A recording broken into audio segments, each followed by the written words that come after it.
Hi. വിസ്മയം മോഹൻലാല് നമ്മളെ വിസ്മയിപ്പിച്ചൊന്നും ഞാൻ പറയില്ല കേട്ടോ. പക്ഷേ തിയേറ്ററിൽ പോയിട്ട് നിങ്ങൾ ഫിലിം കണ്ടു കഴിഞ്ഞാൽ എന്തായാലും ഹാപ്പിയായി. നിങ്ങൾ കൊടുക്കുന്ന പൈസക്ക് എന്താ പറയുക, വർത്തായിട്ടുള്ള ഫിലിമാണ്. ഈ വീക്കെൻഡിൽ ഇറങ്ങിയ നല്ല ഫിലിമിന് ഒന്നായിരിക്കും ഇതെന്ന് ഞാൻ പ്രതീക്ഷിക്കുന്നു. വിസ്മയം മോഹൻലാല് ആദ്യമായിട്ട് അഭിനയിക്കുന്ന ഒരു ചിത്രമാണെന്ന് നമ്മളെ തോന്നിക്കാത്ത രീതിയിൽ ചില പ്രശ്നങ്ങളൊക്കെ അവർ ആക്ടിങ്ങിലൊക്കെ ഉണ്ട് കേട്ടോ. പക്ഷേ നമുക്ക് അത്രത്തോളം വെറുപ്പിക്കാതെ നല്ല രീതിയിൽ സ്ക്രീനിൽ പ്രസന്റ് ചെയ്യാൻ അവർക്ക് പറ്റിയിട്ടുണ്ട് എന്നാണ് ഞാൻ മനസ്സിലാക്കുന്നത്. ഫിലിമിനെ കുറിച്ച് പറയുമ്പോൾ ഒരു ഗ്രാമത്തിൽ ഒരച്ഛനും മകളും ഒരു ഡോഗും. പിന്നീട് അവരുടെ ജീവിതത്തിൽ നടക്കുന്ന ചില ഇഷ്യൂസ് അതിനെ അവര് എന്താ പറയാ ഡിഫെൻഡ് ചെയ്യാൻ ശ്രമിക്കുകയും അത്തരത്തിലൂടെ കടന്നു പോകുമ്പോൾ അവിടെ ഉണ്ടാകുന്ന ചില സംഭവങ്ങളാണ് സംവിധാനം നമ്മളോട് പറയുന്നത്. ജൂഡ് ആന്റണി ഫിലിം ആയതുകൊണ്ട് മിനിമം ഗ്യാരണ്ടിയോടെ നമ്മൾ ടിക്കറ്റ് എടുത്ത് തിയേറ്ററിൽ കയറും. പിന്നെ അതിലുപരി ലാലേട്ടന് വലിയൊരു സ്ക്രീനിൽ കാണാം അങ്ങനെയൊക്കെ ആഗ്രഹിക്കുന്നവർക്ക് നല്ലൊരു ഫിലിമായിട്ട് തോന്നാം. എന്നെ സംബന്ധിച്ചോളം ഞാനതൊക്കെ പ്രേക്ഷകർ തിയേറ്ററിൽ പോയത് എനിക്കൊരു 70% ഫിലിം ഓക്കെയാണ്, കണ്ടിട്ട് ഇഷ്ടപ്പെട്ടിട്ടുണ്ടായിരുന്നു. നല്ലൊരു ആക്ഷൻ സീക്വൻസ് ഉണ്ട്, ക്ലൈമാക്സ് നന്നായിട്ട് ഈ വരത്തൽ ഫിലിമിൻ്റെ ഒക്കെ ഒരു ചെറിയൊരു രൂപത്തിലൊക്കെ ചെയ്യാൻ പറ്റിയിട്ടുണ്ട്. നല്ല രീതിയിലാണ് ഫിലിം മനസ്സിലായത്. ഈ ആക്ഷൻ സീക്വൻസ് ഈ വിസ്മയാമോഹൻലാലിന് മാത്രം ഒതുങ്ങി നിൽക്കുന്നതല്ല.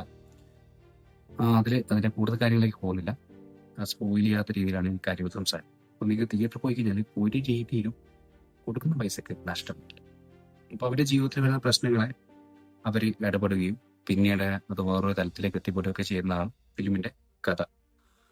അതിന് നന്നായിട്ട് തന്നെ ചെയ്യാൻ പറ്റിയിട്ടുണ്ട്. വിസ്മയ മോഹൻലാൽ ഇത്തരത്തിൽ ആക്ഷൻ സീക്വൻസുമായിട്ട് റിലേറ്റ് ചെയ്തിട്ട് അവരുടെ പേഴ്സണൽ ലൈഫിലെ കാര്യങ്ങൾ ഫിസിക്കലി ഓക്കെ ആയതുകൊണ്ട് തന്നെ അവർ അത്തരം ചില കാര്യങ്ങൾ പഠിച്ചതുകൊണ്ട് തന്നെ ഫിലിമിൽ നന്നായിട്ട് ഉപകാരപ്പെട്ടിട്ടുണ്ട് എന്ന് മനസ്സിലാക്കും. ഈ അടുത്ത ഈ കാലഘട്ടങ്ങളിൽ ഫിലിമിൽ ആക്ടേഴ്സ് അവരെ ആക്ഷൻ സീക്വൻസ് വളരെയധികം പടുത്തിറങ്ങി കുറേ ഫിലിമുകൾ നമുക്ക് അറിയാവുന്നതല്ല. ആ രീതിയിൽ തന്നെ കടുപിടിച്ച് നിൽക്കാൻ പറ്റുന്ന രീതിയിലാണ് അത് ചെയ്തിരിക്കുന്നത്. നല്ലൊരു ഫേസ്, നല്ലൊരു സീൻ ഒക്കെ ആയിട്ട് സ്ക്രീനിൽ കണ്ടിരിക്കാൻ പറ്റുന്നത്. പിന്നെ ആ ഗ്രാമത്തിന്റെ ഭംഗിയൊക്കെ നല്ല രീതിയിൽ ഒപ്പിയെടുക്കാൻ പറ്റിയിട്ടുണ്ട്. നല്ല കുറച്ച് സോങ്സ് ഉണ്ട്. ഇപ്പൊ ലാലായിട്ട് വരുന്ന സമയത്തുള്ള ഒരു ബിജിഎമ്മും കാര്യങ്ങളൊക്കെ ആയിട്ട് അത് നന്നായിട്ടുണ്ട്. പിന്നെ അദ്ദേഹത്തിന്റെ പ്രസൻസ് ഡയലോഗും പിന്നെ അതുമായിട്ട് കൂടുതൽ കാര്യം സംസാരിക്കണം. നമ്മൾ തിയേറ്ററിൽ പോയി കഴിഞ്ഞാൽ ഓർത്താണ്. അപ്പൊ അതൊരു നല്ലൊരു ചിത്രം. പിന്നെ ഇതിൽ ഏറ്റവും കൂടുതൽ ശ്രദ്ധിക്കപ്പെട്ടത് ആന്റണി പെരുമ്പാവൂർ കേട്ടോ. ഒരു രക്ഷയില്ല.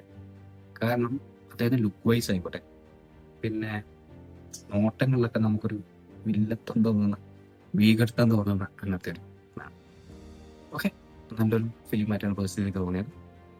പിന്നെ ഈ എന്താ പറയാ വിസ്മയ മോഹൻലാലിന് ഫിലിമിലേക്ക് എത്തിപ്പെടാനായിട്ട് അധികം ബുദ്ധിമുട്ടൊന്നും ആവശ്യപ്പെട്ടു. നെപ്പോക്കിക്കുന്ന രീതിയിൽ അത്തരത്തിലൊരു നെപ്പോക്കിക് സിസ്റ്റത്തിനോടൊരു തീരെ യോജിപ്പില്ലാത്ത കാരണം. പക്ഷേ അത്തരത്തിലൊന്നും തോന്നിക്കാത്ത രീതിയിൽ ആദ്യത്തെ ഒരു ഫിലിമാണെന്ന് തോന്നിക്കാത്ത രീതിയിൽ നല്ലൊരു പ്രസന്റേഷൻ അവരുടെ സൈഡിൽ വന്നിട്ടുണ്ട്.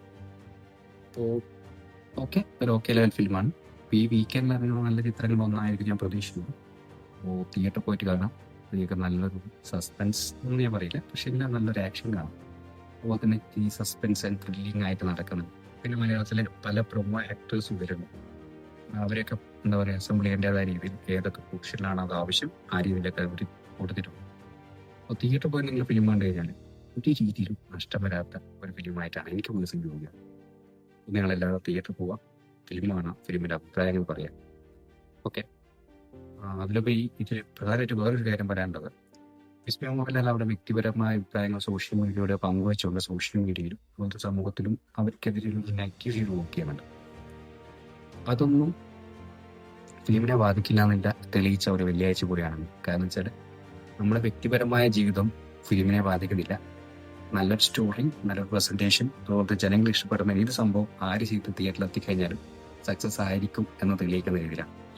നല്ലൊരു ഫിലിമിനെ അല്ലെങ്കിൽ നല്ലൊരു ഫിലിമിനെ നമ്മളെ തിയേറ്ററിലേക്ക് എത്തിക്കഴിഞ്ഞാൽ അതിൽ അഭിനയിച്ചതായിക്കോട്ടെ, സംവിധായകൻ ആരായിക്കോട്ടെ, അല്ലെങ്കിൽ പ്രൊഡ്യൂസർ ആരായിരിക്കും, ഇതൊന്നുമല്ല തിയേറ്ററിൽ വിലയിരുത്താൻ പോകുന്നത്. തിയേറ്ററിൽ ആ ഫിലിം എങ്ങനെയുണ്ടോ ആ ഫിലിമിനെ അടിസ്ഥാനപ്പെടുത്തിയായിരിക്കും എന്ന് തെളിയിച്ച ഒരു വെള്ളിയാഴ്ച കൂടിയാണ്. അപ്പോൾ പുതിയൊരു ചിത്രമായിട്ട് കാണാം. ഓക്കെ.